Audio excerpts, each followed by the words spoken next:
Hi friends, it's Audrey here. Welcome back to our channel, 1824 Walker Farmhouse. You can see that spring is coming here on the farm.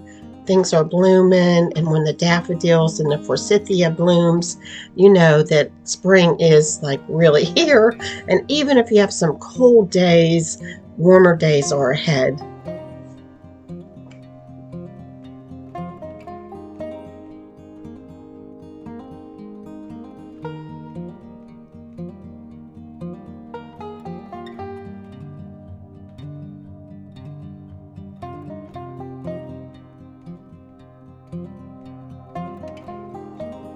Another sign of spring on the farm is picking up all the sticks and limbs that have fallen through the winter, and that just seems to be never ending. And we also rotational graze our sheep, so they couldn't get through to go to the other pasture, and they just stood there and seemed to say, "Open up the gate." I was outside, and when I came inside, I saw Dave was decorating, which is no surprise. And I was happy he was taking down the winter blocks and putting up the spring blocks. We used to do that years ago, and I sort of quit doing it, and I'm back to doing it again. And yes, spring has sprung.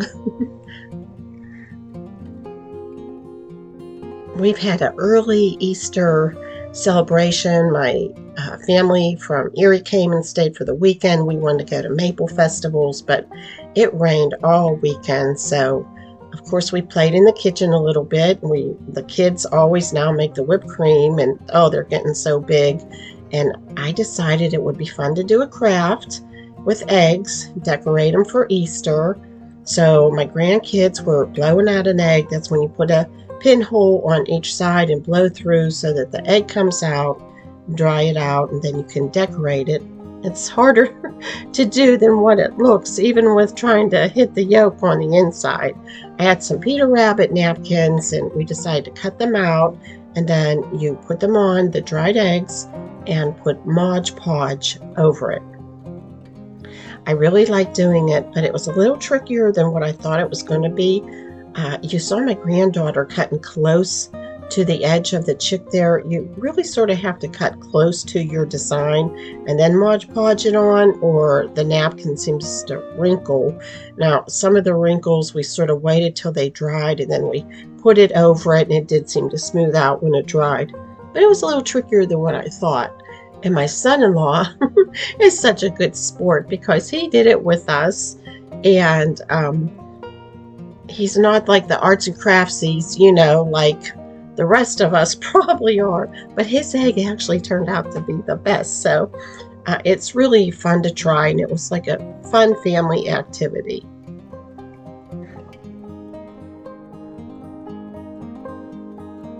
Now, we had another early family Easter gathering, and I've just come to the conclusion that the bigger your family is, the harder it is to get everybody, and we just do it when we can do it.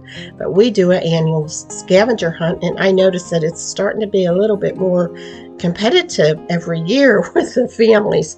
We have so much fun doing it. And look at the sheep. When it was going on, I looked out and I'm like, oh my gosh, they're just watching everybody run around like nuts. I'm so excited to show you this. I've been wanting to make these for years. These are styrofoam eggs. I use plastic egg, and I used one of the eggs that the kids blew out. I'm making herb covered eggs. I love to do things with nature, and I just think this is perfect for Easter time. And I've seen a lot of like herbs that you can dye them in, but I really wanted to do herb covered eggs. So I've already made a couple, and I wanted to show you the oregano one. Now, these are from my garden that's from last year that I use in the kitchen, but they do sell crushed herbs at bulk stores, bulk food stores, I'm pretty sure. And I'm sure you could get them online, probably too. My favorite egg was a styrofoam egg, and it is 2.5 inches. I like that size the best than even using the other sized eggs.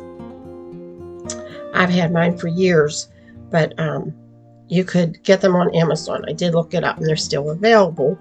I did stop at a couple craft stores and didn't find any of the small ones, so you might have to get them online. And I took my Mod Podge, as you can see. I tried it with a brush and a spoon, and the spoon is better. I think the trick to doing these is never to touch the egg with your hands, because then it just takes off the glue, which is what Mod Podge is. And so you put it in. I use all styrofoam, everything for easy cleanup, and plastic spoons. And then I sort of rolled it in the bowl, and again, trying not to touch anything. And you could see there was a little excess, and it just sort of falls off. So that's okay if that happens. You're better off to have excess Mod Podge than not.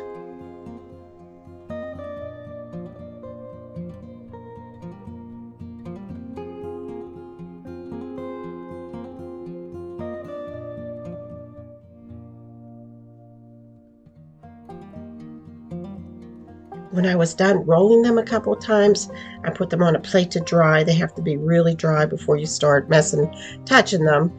And I noticed like maybe a little bit of the Mod Podge, the white part was showing through.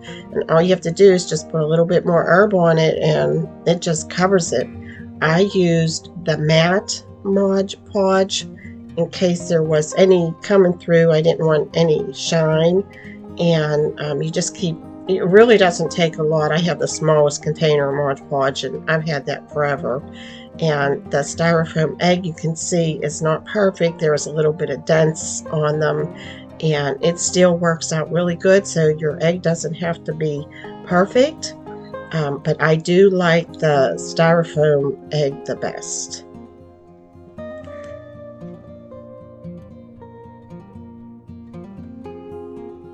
Now I'm making dill, and that was my favorite one. I could have made a million dill eggs, and it smells so good too when you're making them. The dill is very fine, so that just covers it really well.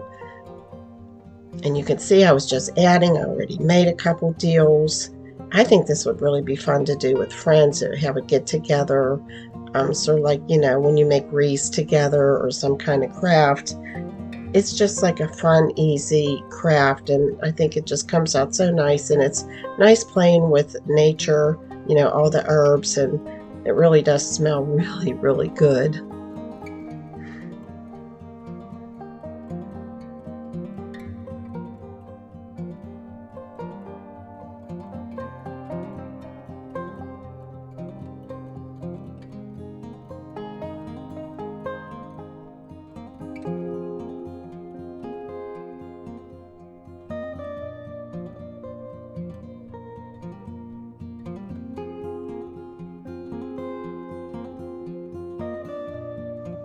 As you can see, I just kept rolling it and covering it again, making sure like you don't touch anything.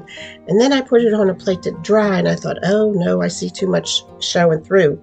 So that's why it's good to have the Mod Podge thick. I hurried up and just put it back in the bowl and made sure I got every little inch of that egg covered. And then I also put it on a plate that I had names on the plate of what they were, some of the plates, because the dill is really sort of close looking to the cilantro, and I wanted to make sure that I kept them all separate. And there's the oregano, and it's drying, and I'm just really pleased with how they came out.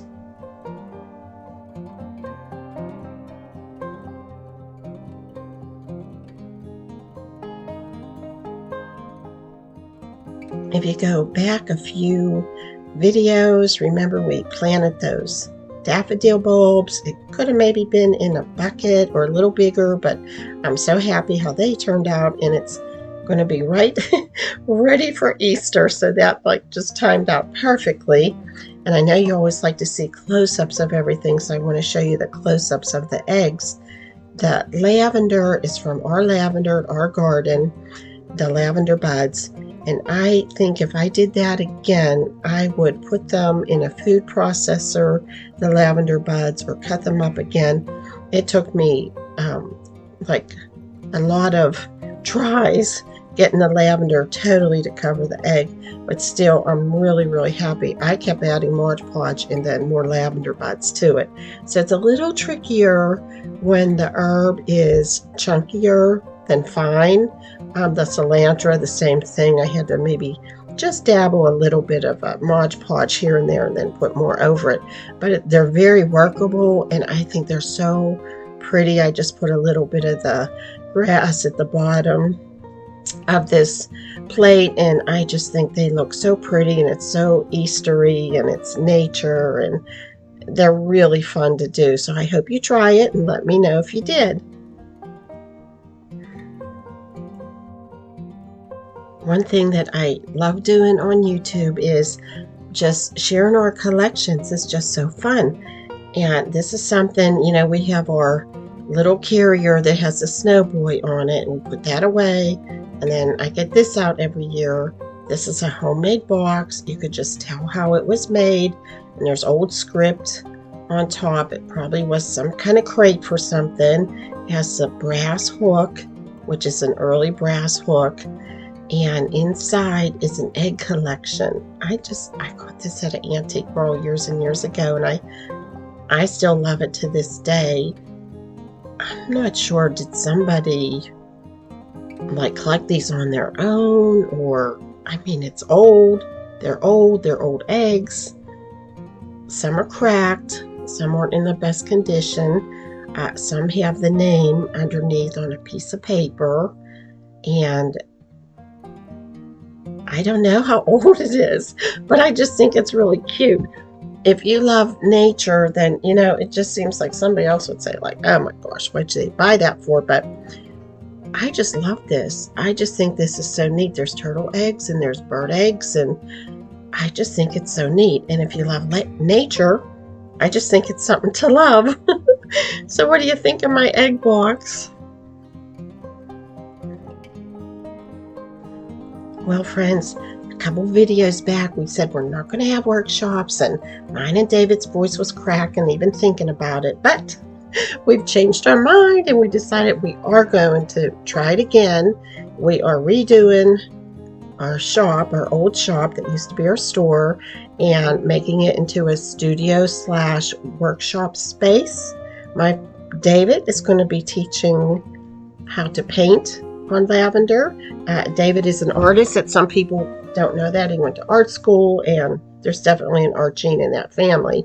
And you'll receive all this at the workshop, and you'll be making the shower and bath salts. We're going to talk all about that, the properties, the aromatherapy of lavender, the buds. You'll receive some lavender, and we're going to paint on that sachet and make a sachet. And I'm also going to have some fabric available that you could sew a sachet if you'd like to. Also, you'll receive 1 ounce of pure, very high grade lavender oil. And my friend Janice is also going to be here. We're going to be in the same building at the same time. It's going to be lots of fun. And she's going to be doing wreaths, lavender wreaths. And our friend Karen, that everybody knew that used to come to the shop and the workshops, Karen will be here helping. And we just all love getting together. And it's really going to be fun. We'll be announcing it all on Instagram, and I'll put a little description here when it's going to be, and you can look on Instagram and Facebook. So workshops are back. We'll see how it goes. Inch by inch, life's a cinch. Well, spring has sprung here in the farm, and we're so excited you're here. And thank you so much for all your lovely comments, subscribing, and I really do hope to see you real soon. Have a happy Easter.